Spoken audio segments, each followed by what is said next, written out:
गजब का दृश्य है। एक बार ये लग सकता है कि क्या मछली लेकर सड़क पर निकला ये शख्स मछली बेचने वाला है या वो बाजार से मछली खरीद कर घर जा रहा है। सिर्फ यही नहीं, एक और तस्वीर वायरल है। एक और शख्स मछली लेकर सड़क पर चलकदमी कर रहा है। आसपास के लोग देख रहे हैं, समझने की कोशिश कर रहे हैं कि भाई हो क्या रहा है। चलिए अब आपको बताते हैं कि पूरा माजरा क्या है। दरअसल मछली लेकर चल रहे ये दोनों बंगाल में बीजेपी के उम्मीदवार हैं, चुनाव लड़ रहे हैं।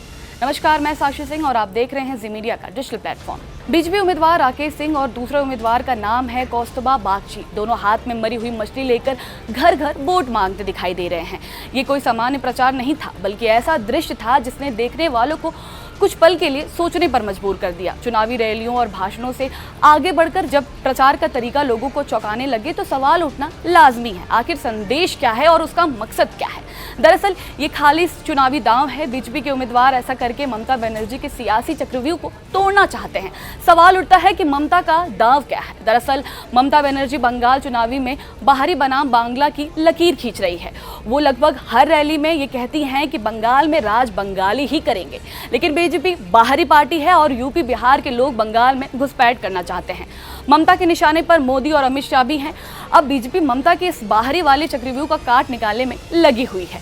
बंगाल में बीजेपी उम्मीदवारों के मछली लेकर प्रचार करने के पीछे सीधी राजनीति और स्थानीय संस्कृति दोनों का बड़ा रोल है। मुख्य वजह बंगाली पहचान से जुड़ना है। बंगाल में मछली सिर्फ खाना ही नहीं बल्कि संस्कृति और पहचान का हिस्सा भी है। चुनाव के समय सभी पार्टियां इसी बंगालियत दिखाने की कोशिश कर रही हैं। इसीलिए उम्मीदवार मछली लेकर प्रचार करके ये संदेश देना चाहते हैं कि हम भी बंगाली संस्कृति के साथ हैं। बीजेपी की खास रणनीति यही है। बीजेपी पर अक्सर आरोप लगता है कि वो शाकाहार या उत्तर भारतीय खान पान को बढ़ावा देती है।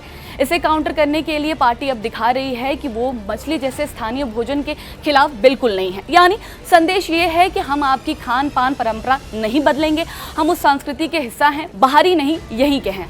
तृणमूल कांग्रेस बीजेपी पर आरोप लगाती है कि उनके शासन वाले राज्यों में मांस मछली पर रोक या दबाव होता है। इसके जवाब में बीजेपी उम्मीदवार मछली के साथ प्रचार कर रहे हैं ताकि ये छवि टूटे। बंगाल में मछली के साथ प्रचार एक सिंबॉलिक राजनीतिक है।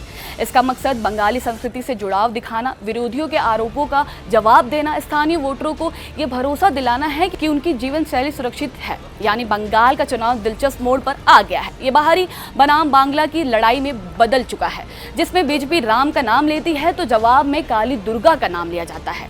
शाकाहारी बनाम मांसाहारी खाने पर जंग छिड़ती है।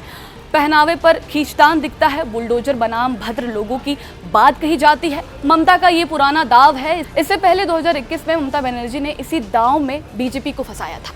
अब एक बार फिर बंगला बनाम बाहरी का पासा भेजा जा चुका है।